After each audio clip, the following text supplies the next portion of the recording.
Welcome to Bite at a Time Books Behind the Story, where we answer the questions you have about your favorite classic authors. What inspired your favorite author to write their novels? What was going on in the world at the time? Follow along with us as we tell you what was happening in the world while your favorite authors wrote your favorite classics. My name is Bree Carlile, and I love to read, and wanted to share my passion with listeners like you. If you enjoy our show, be sure to follow the show on your favorite podcast platform so you get all the new episodes.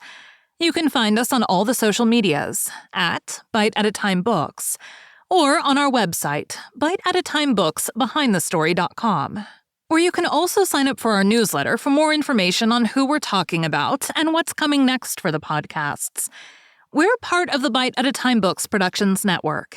If you'd also like to hear a book by the author we are currently featuring, check out the Bite at a Time Books podcast wherever you listen to podcasts.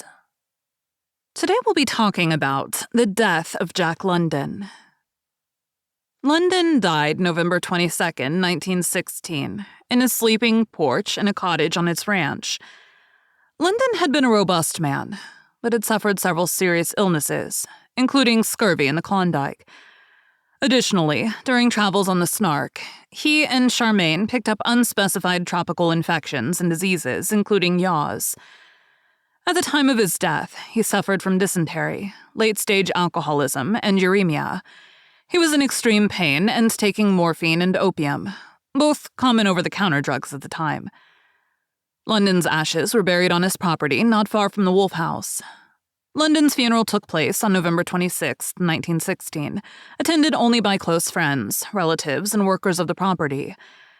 In accordance with his wishes, he was cremated and buried next to some pioneer children, under a rock that belonged to the Wolf House.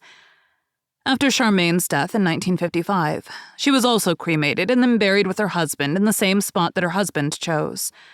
The grave is marked by a mossy boulder. The buildings and property were later preserved as Jack London State Historical Park in Glen Ellen, California. Suicide debate. Because he was using morphine, many older sources describe London's death as a suicide, and some still do.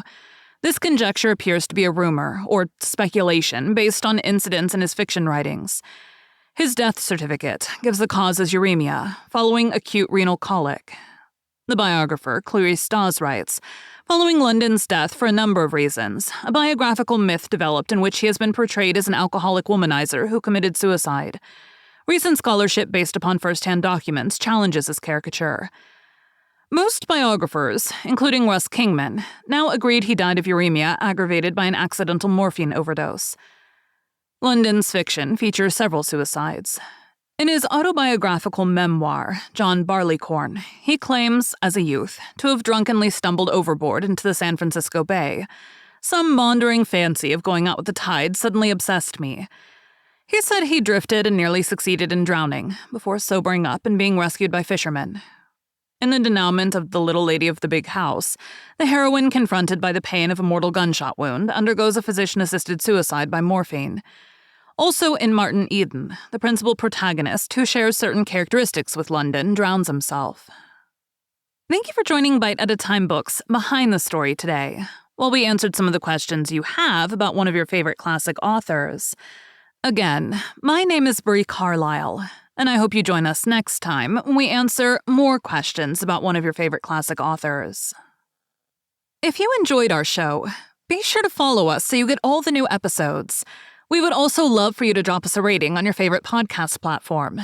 You can catch us on all the social medias at Bite at a Time Books, or check out our website, biteatatimebooksbehindthestory.com, where you can sign up for our newsletter.